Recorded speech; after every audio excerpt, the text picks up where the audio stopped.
Hello friends, हाय। आप देख रहे हैं हमारा चैनल जिसका नाम है क्रिएटिव हेल्प है। और लास्ट टाइम मैंने एयर साइड लूप के बारे में बात किया था, मतलब 5 लूप के बारे में बताया था। तो आज एयर साइड लूप के बारे में पढ़ेंगे। सो बेसिकली सेटअप नहीं हो पाया है सही तरीके से, तो अभी आप यही समझो वीडियोज़ में हाथ में लेके बनाऊँगा। कोशिश ये रहेगी पढ़ने हैं 1 मिनट की वीडियो नहीं डाल पाऊँगा, क्योंकि उसमें समझा नहीं पाता हूँ और मैं बता भी नहीं पाता हूँ। तो मेरे लिए दिक्कत है, तो मैं ऐसे ही बनाऊँगा।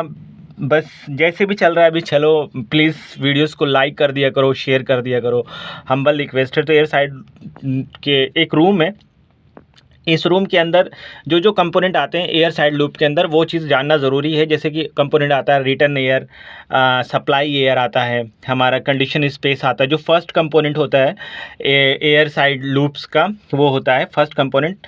सेंसिबल हीट आता है, मॉइस्चर आता है, मॉइस्चर जिसके अंदर लेटेंट हीट होता है और सेंसिबल हीट जो होता है वो होता है। तो एक्चुअली में क्या होता है, इसके अंदर 2 कंपोनेंट को हम लेते हैं। जैसे ड्राई बल्ब टेम्परेचर को लेते हैं और ह्यूमिडिटी को लेते हैं। तो ड्राई बल्ब टेम्परेचर जो होता है वो क्या करता है, सेंसिबल हीट को एब्जॉर्ब करता है, और ह्यूमिडिटी क्या करता है, लेटेंट हीट को एब्जॉर्ब करता है। मतलब इनका जो रेट होता है ना, दोनों का रेट सेम होना चाहिए, आने का जाने का, ठीक है। इस वजह से ये जो कंडीशंस एयर है वो सही से रहेंगी, जो भी सप्लाई एयर आ रही है, ठीक है। तो जो भी कंडीशंस एयर, जैसे 2 कंपोनेंट होता है इसके अंदर, जैसे ड्राई बल्ब टेम्परेचर और ह्यूमिडिटी होता है। तो इसके अंदर ड्राई बल्ब टेम्परेचर क्या करती है, ड्राई बल्ब टेम्परेचर का जो काम होता है, रिमूव क्या करती है, जैसे कि कह सकते हैं कि जो ड्राई बल्ब टेम्परेचर इंटर करती है और जो हीट्स को लेके रिमूव होती है वो सेम रेट में होना चाहिए, ठीक है। तो यहाँ पे ऐसा होता है कि सेम रेट में इंटर करती है स्पेस से, फिर निकल जाती है। और जो ह्यूमिडिटी होती है वो भी सेम रेट में मॉइस्चर्स को लेके जो लेटेंट हीट को लेती है ना। ये मैंने बताया कि ड्राई बल्ब टेम्परेचर क्या करती है, सेंसिबल हीट को लेती है, और ह्यूमिडिटी जो है लेटेंट हीट को लेती है। ये ह्यूमिडिटी जो है वो लेटेंट हीट को लेके वहाँ से सेम रेट में, उस रेट से इंटर करे और उस स्पेस को छोड़ दे।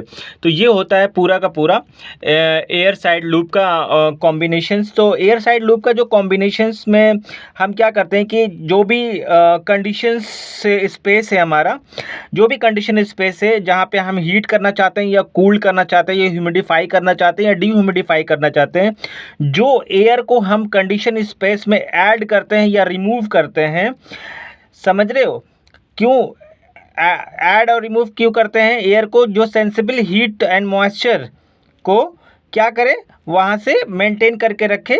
तो उस एयर को हम क्या कहते हैं, सप्लाई एयर कहते हैं। उस एयर को हम कहते हैं सप्लाई एयर। यार चल नहीं रहा है। उस एयर को कहते हैं हम सप्लाई एयर, ठीक है। तो सप्लाई एयर, और जो हमारा जो कंडीशन स्पेस, जो एयर जो कैरी करता है हीट एंड मॉइस्चर को आउट ऑफ द स्पेस, उसको कहते हैं रिटर्न एयर। जो अंदर आता है उसको सप्लाई, और जो हीट एंड मॉइस्चर को लेकर रिटर्न कर जाता है उसको रिटर्न एयर कहते हैं, ठीक है। तो जो भी इस कंडीशन से एयर के अंदर में जो भी एयर एज अ स्पॉन्ज की तरह काम करता है। एयर क्या कर रहा है, किसी चीज़ को एब्जॉर्ब कर रहा है ना। क्या एब्जॉर्ब करता है, हीट को एंड मॉइस्चर्स को, ठीक है। तो ये स्पॉन्ज की तरह काम करता है एयर। अगर कूलिंग मोड है तो जो इंटर स्पेस सॉरी मुझे खांसी है, दिस स्पॉन्ज जो है, जो अगर कूलिंग मोड है तो उसके अंदर क्या करेगा, ये जो एयर है एब्जॉर्ब करेगा, किसको, सेंसिबल हीट को एब्जॉर्ब करेगा और मॉइस्चर को एब्जॉर्ब करेगा, ठीक है। तो अमाउंट ऑफ जो हीट होगा और मॉइस्चर होगा एब्जॉर्ब डिपेंड होगा कि टेम्परेचर और ह्यूमिडिटी कैसी है, ठीक है, और उसकी क्वालिटी पे भी डिपेंड होगा, ठीक है। जैसे कि एयर आ रहा है तो कितना इसके अंदर हीट है और मॉइस्चर है, उसके अमाउंट पे वो डिपेंड करता है, ठीक है। एंड उसकी क्वांटिटी पे भी डिपेंड करेगा जो सप्लाई एयर आ रहा है, ठीक है।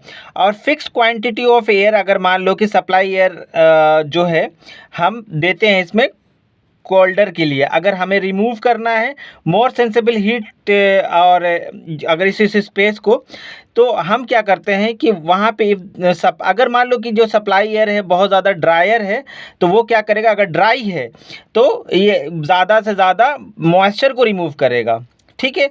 अगर वो कूल है, अगर सप्लाई एयर कूल है तो वो सबसे ज़्यादा से ज़्यादा सेंसिबल हीट को रिमूव करेगा, ठीक है। तो ये चीज़ें हैं कि अगर सप्लाई एयर ठंडी है, कूल है, यार चल नहीं रहा है, कूल है, सप्लाई एयर कूल है, तो ये क्या करेगा, जो सेंसिबल हीट को ज़्यादा रिमूव करेगा। अगर वो ड्राई है, सप्लाई एयर बहुत ज़्यादा ड्राई है, तो वो क्या करेगा, इस मॉइस्चर्स को ज़्यादा रिमूव करेगा। तो ये सारी चीज़ें हैं, ये देख लो यहाँ पे 2 कंपोनेंट मैंने ड्राई बल्ब टेम्परेचर नहीं ह्यूमिडिटी को बता दिया है, सेंसिबल हीट को यहाँ पे फर्स्ट ये सारा देख लेना, ठीक है। और ये सारा ऐसे देख लेना और ये सारा कुछ ऐसे देख लेना। तो वीडियोस बनाना मतलब समझाना बहुत ज़रूरी हो रहा था, 1 मिनट के अंदर में नहीं हो पा रहा था। सो मैं इसको स्विच कर सकता हूँ क्या, इससे क्लिक हो सकता है। सो खैर, तो यहाँ पे देख लो, और ज़्यादा लंबी वीडियो नहीं बनाता हूँ मैं। तो यहाँ पे हम ये बंद करते हैं इसको, एंड नेक्स्ट वीडियो आपको आएगा तो मैं उसमें आपको बता दूँगा। और मैंने थोड़ा सेटअप अलग कर दिया, ये देखो मैंने सारा हटा दिया, यहाँ पे बेड वुड लगाया हुआ था मैं, तो ये सब कुछ हटा दिया मैंने, एंड मैंने इसको स्पेसिफिकली बना दिया पूरा। और भी इसमें मैं और भी बना रहा हूँ, इसमें और भी ठीक ठाक करूँगा। तो प्लीज़ वीडियोस को लाइक कर दो, सब्सक्राइब कर दो। Take care, bye, have a nice day. कुछ नहीं समझ में आया, मैं कंपोनेंट में वीडियोस के अंदर कुछ ऑप्शंस एंड पोल जो भी पोल डाल रहा हूँ, तो उसमें आंसर दो, समझो, चीज़ों को नहीं समझ में आ रहा है तब समझाओ। अब देखो sensible heat and latent heat वगैरह मैं नहीं समझाने वाला, ऑलरेडी सब कुछ समझ चुके हो। Take care, bye, have a nice day.